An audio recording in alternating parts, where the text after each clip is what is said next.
Hello students, good evening. EAMCET previous paper bits answer చేస్తున్నాం కదండి. Kinematics lesson నుంచి already 7 bits మనం కంప్లీట్ చేసుకున్నాం. 8th బిట్ ఇది రిలేటివ్ వెలాసిటీ మీద బిట్ అండి. సో ఈ బిట్ ఏంటంటే swimmer can swim in still water with a speed v and the river flowing with velocity v/2. So ఇక్కడ ఒక రివర్ అనేది ఉంది. సో ఈ రివర్ ఎంత వెలాసిటీతో మూవ్ అవుతుందంటే v/2 అనే వెలాసిటీతో మూవ్ అవుతుందండి. అంటే ఇది ఏంటంటే velocity of the river. Next, to cross the river in short time he should swim making an angle theta with the up stream. అంటే చూడండి, వాటర్ అనేది ఇటు సైడ్ నుంచి వస్తుంది. అంటే అప్ ఎట్ సైడ్ ఉన్నట్టు ఇటు సైడ్ డౌన్. కాబట్టి ఏమవుతుందంటే అప్ నుంచి డౌన్కి వస్తుంది. కాబట్టి అప్ స్ట్రీమ్ ఎటు సైడ్ ఉన్నట్టు ఇటు సైడ్కి ఉన్నట్టు. అంటే బాయ్ అనేవాడు ఏం చేస్తాడంటే ఇక్కడ ఏ అనే పాయింట్ నుంచి బి అనే పాయింట్కి వెళ్ళాలనుకుంటున్నాడు. వాడు ఇలా స్ట్రైట్ వెళ్తే బీని రీచ్ అవుతాడండి? రీచ్ అవ్వడు. ఎందుకు రీచ్ అవ్వడంటే వాటర్ ఇలా మూవ్ అవుతుంది. ఈడు ఒకవేళ స్ట్రైట్ ఇలా బయలుదేరితే ఏమవుతుందంటే ఇలా వెళ్ళిపోయి ఇక్కడ ఎక్కడో రీచ్ అవుతాడు. కానీ మనకి ఏంటాడు బీన్ రీచ్ అవ్వాలి. బీన్ రీచ్ అవ్వాలంటే ఈ డైరెక్షన్ ఎలా ఉండాలి? అప్ స్ట్రీమ్ వైపు ఉండాలి. అంటే ఈ డైరెక్షన్ ఎలా ఉంటుందంటే చూడండి, అప్ స్ట్రీమ్ వైపు ఇలా బయలుదేరాడు. ఓకేనండి. సో ఎంత యాంగిల్ చేస్తూ అంటున్నాడు? అప్ స్ట్రీమ్తో తీటా యాంగిల్ చేస్తూ బయలుదేరాడు. సో ఇది తీటా అయితే ఈ యాంగిల్ ఎంత అవుతుందండి? 90 - తీటా. అంతే కదండి. సో ఎంత వెలాసిటీతో మూవ్ అవుతున్నాడు అంటాడు? v అనే వెలాసిటీతో మూవ్ అవుతున్నాడండి. సో ఇప్పుడు రిజల్యూషన్ ఆఫ్ వెక్టర్స్, దీన్ని రిజల్వ్ చేద్దాం. ఇటువైపు ఏమవుతుందంటే v cos 90 - తీటా. అలాగే ఇటు సైడ్ ఏమవుతుందంటే v sin 90 - తీటా. ఏ వెక్టర్ని చూడండి, v అనే వెక్టర్ని రిజల్వ్ చేశాను. సో ఇంక ఈ యాంగిల్ తీసుకోవద్దు మనం. ఈ యాంగిల్ తీసుకుంటే 90 - తీటా. v cos 90 - తీటా అది y యాక్సిస్ మీదకి. నెక్స్ట్ x యాక్సిస్ మీదకి v sin 90 - theta.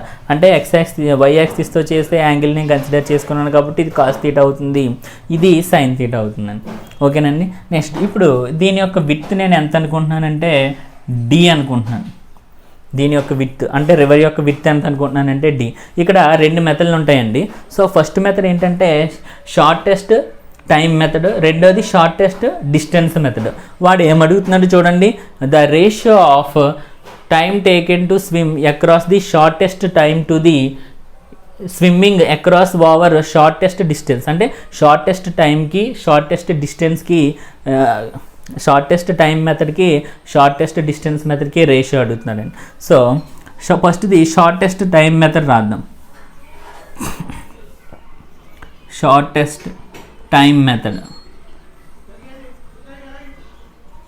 Shortest time మెథడ్లో ఇటు నుంచి ఇటు చేరుకోవడానికి తీసుకున్న టైం నేను ఏమనుకుంటున్నానంటే tea is equals to formula ఏంటండి? Distance by time.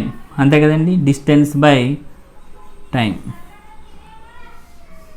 Distance by time అంటున్నాయండి. మనకి ఫార్ములా ఏంటండి? Speed is equals to distance by time.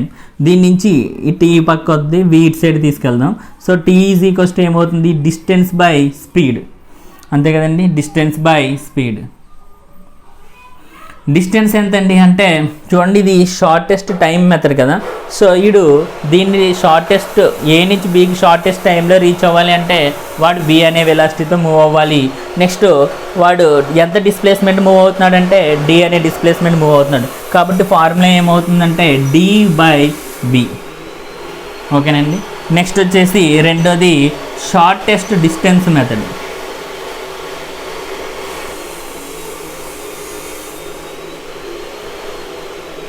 చూడండి, షార్టెస్ట్ డిస్టెన్స్ మెథడ్లో వాడు తీసుకున్న టైం అంటే ఏ నుంచి బీకి వెళ్ళడానికి వాడు తీసుకున్న టైము ఎంత అంటే చూడండి, ఇక్కడ ఇందులోనే ఉంది షార్టెస్ట్ డిస్టెన్స్ అంటే ఏ డిస్టెన్స్ తీసుకోవాలి మనం? d. అలాగే షార్టెస్ట్ డిస్టెన్స్లో వెళ్తున్నాడంటే వెలాసిటీ కూడా ఆ డిస్టెన్స్లో ఉన్నటువంటి వెలాసిటీయే తీసుకోవాలి. చూడండి, ఈ డైరెక్షన్లో ఉన్న స్పీడ్ మాత్రమే తీసుకోవాలి. ఈ డైరెక్షన్లో ఉన్న స్పీడ్ ఏదండి? v cos 90 - theta. సో దీన్ని t' అనుకుంటున్నాను. t' is equals to distance by speed ఎంతంటే v cos 90 - తీటా. అర్థమైందండి. షార్టెస్ట్ డిస్టెన్స్ మెథడ్లో డిస్టెన్స్ ఏ డైరెక్షన్లో ఉందో అదే డైరెక్షన్లో ఉన్న స్పీడ్ మాత్రమే మనం కన్సిడర్ చేసుకుంటాం. అలా కాకుండా షార్టెస్ట్ టైం మెథడ్ తీసుకుంటే కనుక అది అప్ స్ట్రీమ్ వైపు వాడు ఒరిజినల్గా ఎంత స్పీడ్తో వెళ్తున్నాడో ఆ స్పీడ్ మనం తీసుకుంటాం. ఓకేనండి. సో దీని నుంచి ఏం రాయొచ్చు అంటే T dash equals to D by V cos 90 minus theta అంటే వి సైన్ తీటా. ఓకేనండి. ఇప్పుడు వాడు అడిగిన రేషియో దేనికి అడుగుతున్నాడు, షార్టెస్ట్ టైంకి షార్టెస్ట్ డిస్టెన్స్కి, అంటే టీ బై టీ డాష్ అడుగుతున్నాడు.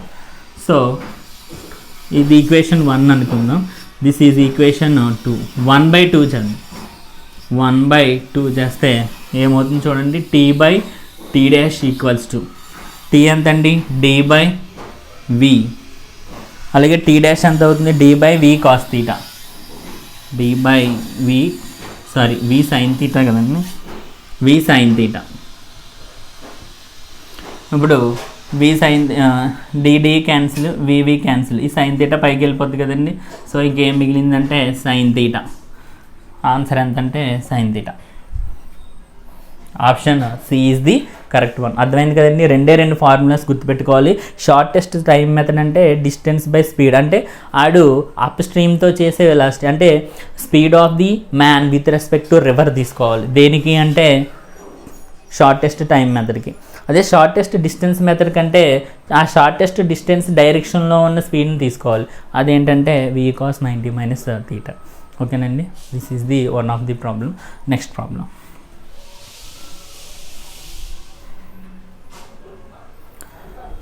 నెక్స్ట్ ప్రాబ్లం అండి, చూడండి. The ratio of displacement to distance for a particle moving in a circular path is.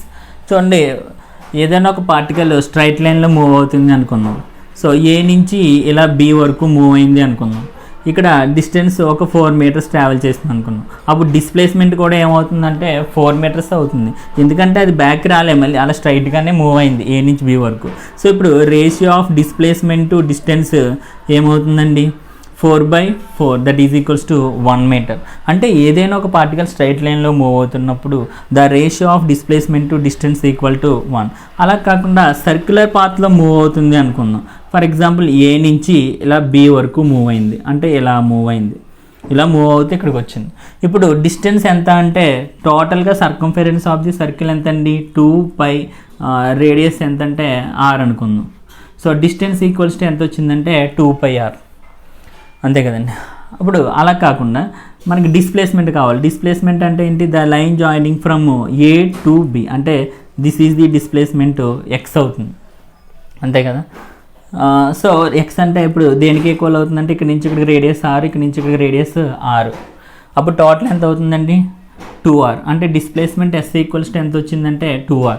ఇప్పుడు రేషియో ఫైండ్ అవుట్ చేయండి, డిస్ప్లేస్మెంట్ బై డిస్టెన్స్, అంటే 2r బై 2πr, అంటే 2 cancel, r cancel, అంటే 1/22/7. ఇది nearly ఏమవుతుందంటే 0 సంథింగ్ వస్తుందండి.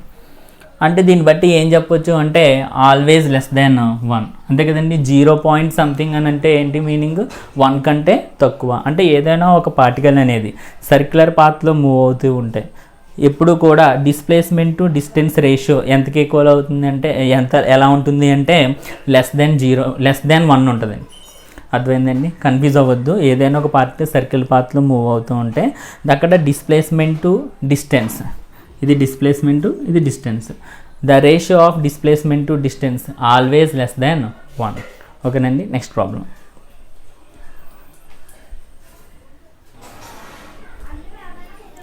నెక్స్ట్ ప్రాబ్లం అండి, a ball is projected upwards from a height h above the surface of the earth. మనకి diagram problem చదువుతూనే డయాగ్రామ్ డ్రా చేసుకుంటే ఈజీ అవుతుందండి. సో ఎర్త్ నుంచి హెచ్ అనే హైట్ నుంచి ఒక బాల్ని అప్వర్డ్ డైరెక్షన్లో పైకి విసిరాడు with a velocity v. So ఇక్కడ నుంచి బాల్ని ఎంత వెలాసిటీతో విసిరాడండి పైకి, v అనే వెలాసిటీతో పైకి విసిరాడు. సో అలా విసిరిన తర్వాత అది ఏమవుతుందంటే ఇలా కొంచెం హైట్ రీచ్ అయ్యి మళ్ళీ అది ఏమవుతుందంటే గ్రౌండ్ని రీచ్ అవుతుంది. Okay. So the time at which the ball strike the ground is, అంటే అది గ్రౌండ్ రీచ్ అయ్యేసరికి టైం ఎంత అని అడుగుతున్నాడు. సో ఇప్పుడు చూడండి, ఇది ఇక్కడ నుంచి ఇక్కడ వరకు వెళ్ళి మళ్ళీ ఇదే హైట్కి వచ్చింది అనుకోండి, అప్పుడు ఇది ఎంత వెలాసిటీతో ప్రొజెక్ట్ అయిందో అంతే వెలాసిటీతో కిందకు వస్తుందండి, అంతే కదండి. సేమ్ హైట్ దగ్గర ఈ రెండు కూడా ఎలా ఉంటాయి అంటే వెలాసిటీస్ సేమ్గా ఉంటాయి. నెక్స్ట్ ఇదంతా ఏమవుతుందంటే టైమ్ ఆఫ్ ఫ్లైట్ అవుతుందండి. అంతే కదా. సో పైకి వెళ్ళి కిందకి రావడానికి, పైకి వెళ్ళడానికి టైమ్ ఆఫ్ అసెంట్, కిందకి రావడానికి టైమ్ ఆఫ్ డిసెంట్, ఆ రెండింటిని యాడ్ చేస్తే మనకు వచ్చేది time of flight.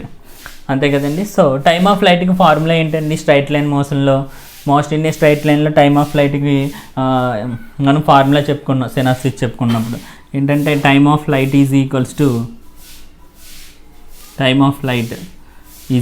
Most in a straight లైన్లో T is equals to 2u/g. But ఇక్కడ ఇనీషియల్ వెలాసిటీ ఏమి ఇచ్చాడండి? But initial velocity u is equals to v అన్నాడు. కాబట్టి time of flight t is equals to 2v/g అవుతుంది. This is equation 1. అంటే ఇక్కడి నుంచి ఇక్కడ వరకు ఎంత టైం తీసుకున్నదో వచ్చేసింది. నెక్స్ట్ ఇప్పుడు ఇక్కడి నుంచి ఇక్కడ వరకు ఎంత టైం అనేది మనం క్యాలిక్యులేట్ చేయాలి. ఓకేనండి. సో దీన్ని నేను ఏమనుకున్నాను, ఈ టైమ్ ఆఫ్ ఫ్లైట్ని మనం t1 అనుకున్నాం. నెక్స్ట్ ఇక్కడి నుంచి ఇక్కడ వరకు ఇది తీసుకున్న టైంని t2 అనుకుందాం. సో ఫార్ములా రాద్దాం. ఫార్ములా మనకు తెలిసిన ఫార్ములా ఏంటంటే s equals to ut plus half at². అంతే కదండి. సో ఇక్కడ u ప్లేస్లో ఏం రాయాలి? ఇనీషియల్ వెలాసిటీ v, s అంటే ఏం రాయాలండి? h height. So h is equals to v into time t2 కదండి, t2 ప్లస్ హాఫ్ ఇంటూ ఏ అంటే కిందకి పడుతుంది కాబట్టి acceleration due to gravity g positive తీసుకుంటాం, t2². నెక్స్ట్ ఇప్పుడు 2 LCM తీసుకుని ఇటు సైడ్ పంపించేద్దాం. h ఈజ్ ఈక్వల్స్ టు ఏమవుతుందండి? 2 LCM తీసుకుంటే 2 into v into t2 plus g/t2². ఓకేనండి. సో సరిగ్గా రాలేదు. LCM తీసుకుందాం. Take LCM 2. So 2 into VT2 2VT2 plus 2 ఇందులో 1 టైమ్స్ కదండి, g ఇంటూ t2². ఇది h. ఈ 2 ఇక్కడ మల్టిప్లై చేస్తుంది ఇటు సైడ్, సారీ డివిజన్ చేస్తుంది ఇటు సైడ్కి వస్తే multiply. 2h is equals to 2VT2 plus g/t2². దీన్ని ఒక ఆర్డర్లో రాద్దాం. ప్లస్ 2h నా పక్క పంపేస్తే ఏమవుతుందంటే g/t2² plus 2VT2 minus 2h is equals to 0. చూడండి, this is a quadratic equation. దీనికి రూట్స్ ఫైండ్ అవుట్ చేయాలి. మనకు తెలుసు కదండి formula t is equals to, ఇందులో వేరియబుల్ ఏంటంటే t కదా, t is equals to minus b plus or minus root b² minus 4ac/2a. ఇది ఫార్ములా మ్యాథ్స్లో మనకు తెలుసు కదండి. సో ఇక్కడ ఈ ఈక్వేషన్ నుంచి a అంటే ఏంటండి? g. చూడండి, ax² plus bx plus c is equals to 0 రూపంలో ఉంది. సో ఇక్కడ a అంటే ఏమవుతుందంటే g, b అంటే 2v, a is equals to g, b is equals to 2v. రెండు ప్లస్లే కాబట్టి ప్లస్ తీసుకున్నాం. Next c is equals to ఏమవుతుందండి? సైన్తో పాటుగా తీసుకోవాలి, -2h సబ్స్టిట్యూషన్ చేద్దాం. So t is equals to minus b ప్లేస్లో ఏమి రాయాలి? 2v plus or minus root over b² అంటే 4v² మైనస్ 4 ఇంటూ a అంటే g, c అంటే minus 2h by 2a 2 into g. ఓకేనండి. సాల్వ్ చేద్దాం.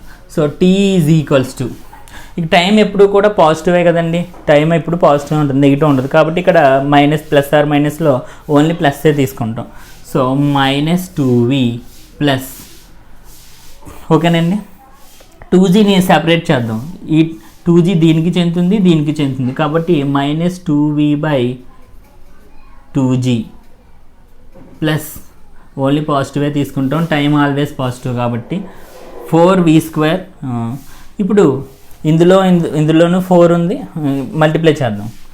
4v² minus of minus plus 4 2s are 8gh/2g.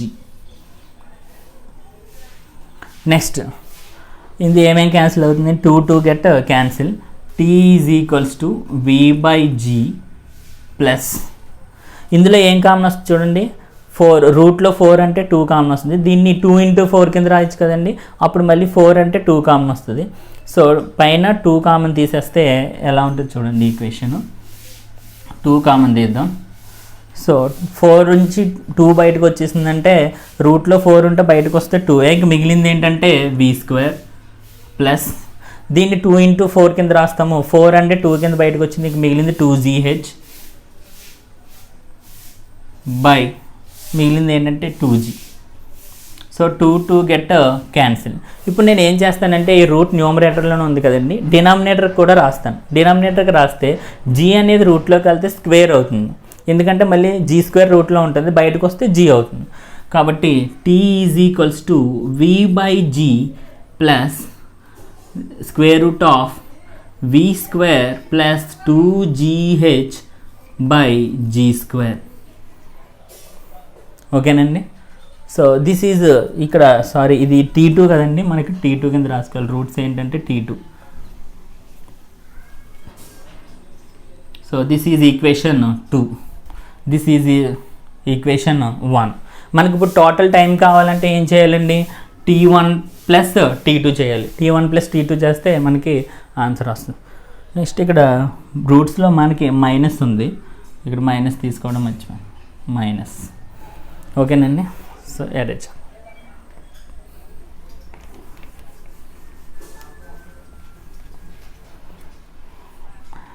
1 and 2 చేద్దాం. Equation 1 and 2 చేస్తే t is equals to T1 plus T2 is equals to T1 ఎంత వచ్చిందండి మనకి 2v/g minus v/g plus root over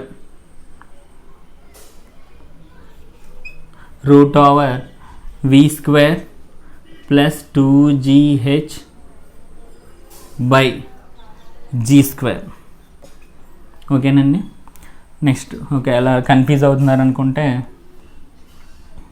చూడండి, 2v/g minus v/g అంటే చూడండి 2లోంచి 1 తీస్తే 1 కదా, 2v/g మైనస్ v/g అంటే మిగిలిది ఏంటంటే v/g, లేదా v/g కామన్ తీస్తే 2 మైనస్ 1 అంటే v/g. సో 2 మైనస్ 1 అంటే 1 కదండి, 1 ఇంటూ v/g అంటే v/g. సో ఇందులో ఇంక మిగిలింది నేను ఏం కామన్ తీస్తున్నానంటే రూట్లో v² ఉంటే కామన్ వస్తే బయటికి v, g² ఉంటే g, అంతే కదండి. రూట్లో v² ఉంది, అది బయటికి వస్తే v, అలాగే రూట్లో g² ఉంది, అది బయటకు వస్తే g. సో ఇప్పుడు v²/g² లోపల కామన్ వస్తుంది, ఇంక v²/g² అంటే మిగిలింది ఏంటంటే 1. నెక్స్ట్ ఇక్కడ g² ఆల్రెడీ కామన్ వచ్చింది, బట్ ఇక్కడ v² లేదు, కాబట్టి ఏమవుతుందంటే 2gh బై v², అంతే కదండి. ఇప్పుడు కావాలంటే మీరు v/gని లోపలికి పంపించండి, ఏమవుతుంది v²/g², ఇక్కడ ఏమవుతుంది v²/g², v² క్యాన్సిల్ అయిపోతే మళ్ళీ సేమ్ ఇది వచ్చేస్తుంది టర్మ్. ఓకేనండి. ఇప్పుడు ఈ రెండిట్లోంచి v/g కామన్ తీస్తాను, v/g కామన్ తీస్తే 1 ప్లస్ ఈ v/g కూడా కామన్ వస్తుంది కదా, 1 plus route 2gh by v². చూడండి, this is the time taken for the ball to reach the ground. అర్థమైంది కదండి. సో ఇక్కడ కన్ఫ్యూజ్ అవ్వద్దు. ఓకే, అర్థమైంది కదండి. ఇప్పుడు ఆప్షన్ ఏమవుతుంది చూడండి, 1 plus root over 1 plus 2gh/g. Option C is the correct one. ఓకేనండి. నెక్స్ట్ ప్రాబ్లమ్స్ నెక్స్ట్ వీడియోలో డిస్కస్ చేద్దాం. Thank you for watching.